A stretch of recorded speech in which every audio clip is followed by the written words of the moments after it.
এই তো বন্ধুরা দেখুন হয়ে গেল আমার ঝটপট করে মিস্টার নুডলস রান্না করা। তো আমি এখন ফিদাকে দিচ্ছি।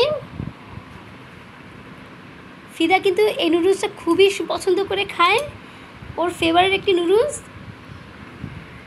আর আমি কিন্তু বেশ লম্বা লম্বা রেখেছি, কারণ ও লম্বা লম্বাই পছন্দ করে খাওয়াটা। ফিদা এটা একটু সরিয়ে নাও। এখন ফিদা বলবে যে কেমন হয়েছে। দেখুন বন্ধুরা ও খাচ্ছেন। ফিদা কেমন হয়েছে? ভালো। ঠিক মতো বলো। ভালো। ভালো হয়েছে? কেমন ভালো একটু বলো সুন্দর করে। অনেক মজা হয়েছে। ও চপস্টিক দিয়ে খাচ্ছে। ও চপস্টিক দিয়ে খেতে খুবই পছন্দ করে। ও যখনই নুডলস খায় তখন এই চপস্টিক দিয়েই খেয়ে নেয়।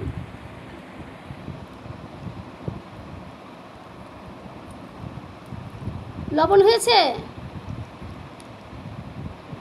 ঠিক আছে। তো যাই হোক বন্ধুরা, আপনারাও কিন্তু আপনাদের বাচ্চাদেরকে অবশ্যই এরকম করে বানিয়ে খাওয়াবেন। এটা কিন্তু ঝাল হয়নি, বাচ্চাদের জন্যই নুডলসটা তৈরি করা হয়েছে।